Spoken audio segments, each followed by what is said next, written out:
All right. Well, I might as you've not heard this. I'm not.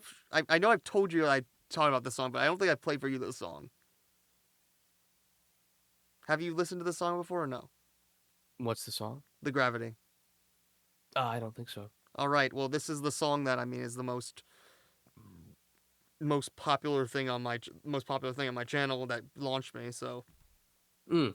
like Okay. yeah. So I might as well. This is the existentialist rock anthem as I talked about. So I'll just play. I can play. You can tell me to stop, or I can just play it through and get your reaction to it as a fellow philosopher. Okay. And I guess this might be able to show this guy's. I don't know how much it actually relates. Well, it does relate to his worldview, but we'll see.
Mm.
Hmm.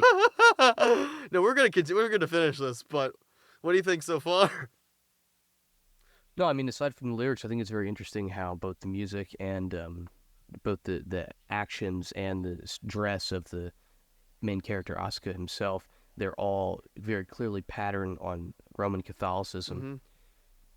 Mm-hmm. I think it's just fascinating how in other cultures, these kind of Western signifiers become recombined into something that is, quite frankly, alien to any Westerner. I mean, there's no way a French person could have come up with this and so totally, shaken up Catholic signifiers in a bottle, so to say, and poured them all out and rearranged them anew. I think it's so fascinating. I guess. And then what about But the music? I forget that you are also an expert on music.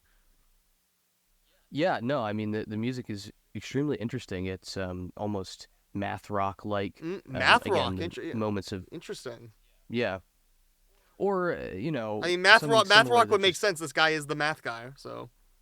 right, right. The kind of a deep bass is what I'm thinking about, and the mixture of rhythms I think is also there. Uh, as for the lyrics, I think they're as you pointed already to existentialist certainly, and certainly poking at the main themes of the series as I understand it.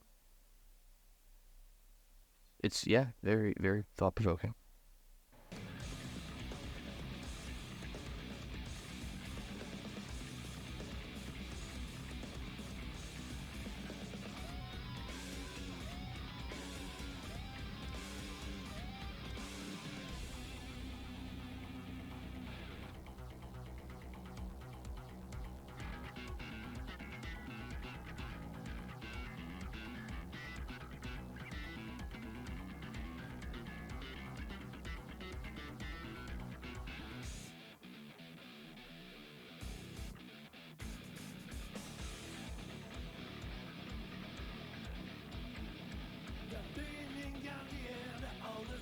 Would you say that's a eternal recurrence reference?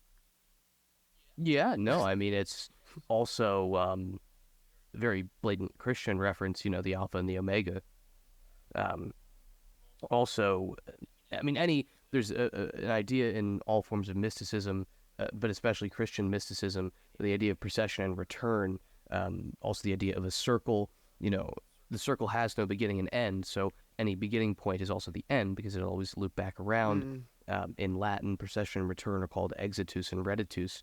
You know, you proceed out and you return back to God, and this is the idea of reincarnation as well. You know, there's no one clean uh, beginning point for Atman relative to Brahman Yeah. because Brahman is through all of the Yeah, I Atman. mean, a very, Um, very Hindu. I mean, that's a clear eternal recurrence in Hinduism.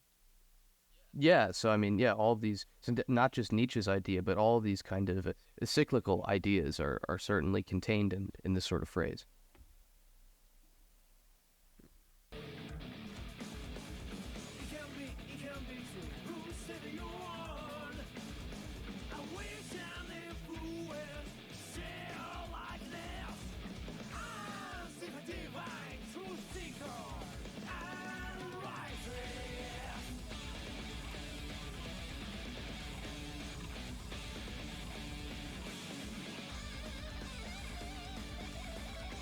Pause it quick. Of course. I wish it I wish it influence. Yeah. I actually don't think I point out that lyric. Like I just say, yeah, I wish an influence like this, as if I'm like very Right. Nietzschean, right? About like the Christian morality, Mm-hmm. which It's is also what very which is him interesting that reflecting upon what he acted as, right? As sort of that Nietzsche, that I guess that's sort of creating all these gears and make and I guess still, I don't know, but yeah, I mean, yeah. But what do you have to say about it? no, I was just going to say it's interesting that this is called divine, that the act of imposing one's will on reality in this way is a divine act. Exactly. So that I think is very interesting. No, that's all I wanted to comment on.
Yeah. So what do you think? Yeah, no, I think it's very interesting. The one line that the answers are understood from retracing history, that's certainly quite Hegelian. In this idea of meaning having meaning, I think that's also, again, another very existentialist theme. But as far as this connects back to either the opening or what Asuka said later on, um, I don't know. I think this idea of achieving the best for mankind, um, this is kind of a different sort of thing from the project of simply understanding, for instance, uh, the reality of truth or if meaning has meaning. I mean, these are not unrelated questions, but one is certainly more speculative than the other. Yeah, no, I think that this actually this illuminates what was I don't this actually illuminates what the hell he was talking about. But it's just, I just wanted to plainly show this because this is like all the songs in this game are very philosophical, but this one is like obviously like the the philosophy song. Like it's blatantly just littered with philosophy references. Like, Yeah, no, absolutely. I mean, it clearly comes through. yeah, so I guess are you impressed? Yeah, no, I think it's very interesting. I hadn't heard of this game immediately. I recognized one of the characters in the cutscene here, the one with the blue hoodie. Mm-hmm. Yeah, and again, Asuka's But not the main character of the series. He again is technically referred to the wiki as the antagonist of the series because he again did kind of cause all this. He just felt bad about through it the whole time. right, So bad guys the you know, hero. it's very interesting. I mean, it's like everything you've ever shown me. It's very rich in symbolism and illusion, and recombination of those illusions into something novel. Mm-hmm. So I guess So yeah, yeah, so I guess how do we bring this all together now? It's not much. It would take a lot more time to further explain to you a lot more, but you said that we had around only an hour, so um, we'll leave it with that. So I guess what do you make of of what I've been able to show you in this time? yeah. I mean, I think it is at the end of the day a very blatantly existentialist understanding of man's position in the world, reacting against conditions of unfreedom, and an attempt to affirm that whatever it is that gives us our freedom and our choicefulness in reality. So I think the the institution of magic in the series certainly throws a wrench in that relative to our world because it heightens the stakes, so to say, of the question of unfreedom. That is, if we are bound to something, is it going to be a natural thing or a supernatural thing? And by heightening those stakes, you make the philosophical question thereby also a theological question, Mm-hmm. because the supernatural then, is it something that we ought to obey? Is it something we ought to get rid of our own freedom for the sake of obedience to? Right, because again, remember that Uh, thing the universal will wants to take away all impulses, exactly, which goes back to the whole exactly. me talking about how a lot of this could then relate to animality. You know my whole deal. Certainly. And in the end, then, I think the affirmation for this game is freedom and choice, in spite of emergent conditions of unfreedom. So then I guess the question is, what do you think that this game, the fact this game came out of Japan, I mean, I think a it, collectivist country? yeah, no, I mean, there is no real affirmation of the individual freedom here as opposed to the demands of a collectivity. And I think that shines forth in all of this. These are abstract claims about the possible freedom of a possible human actor, not the empirical human actor reacting against a society that compels him or her to do this or that. This is a very Enlightenment Western thought. You are actually right. Even though it feels very individualist, I mean it is very individualist. I mean the guy says I'm going to make sure that you live that his girlfriend lives so so she doesn't have to sacrifice. So there's still some hardcore individual actions. There's also some nice this game is probably the most pro LGBT I've seen of any game. Like Really? there's a non-binary character and a trans character in this game. Hmm. So that's nice. Yeah, no, I mean, that's fantastic. It's always good to see that kind of representation. Yeah. So um So But yeah, but yeah. yeah, I think on this note, I do have to get going because, like I said, I did have about an hour, so I have some other stuff I have to get done tonight. But so I guess, well, any last words? No, I mean, I think that thank you for showing me this. It's very interesting. It certainly makes me want to play the game. It's very interesting. I'm interested in It's how on. the plot develops It's throughout the whole it's game. on. Well, it's a whole series, right?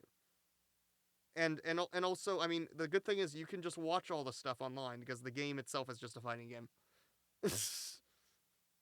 Yeah, I mean, watch Strive's story. Watch at least watch Strive. You can start with the end. That's where everyone, most people I think have started because Strive is where it got the most popular. So yeah. Yeah, yeah, I All definitely will give it a right. look. Well, we've converted one to one of us. One of us. One of us. Okay. Either way, thank you, Mr. Amazing. Thank you, Shay. You were awesome again. It was great to have you Yeah. on. I'm glad we were able to fit all this into around an hour. And hope you all like this. All right. Yeah, thank you, David. Happy to be here, and yeah, hope I shared some worthy All right. information with your viewers. Peace. Bye. Later.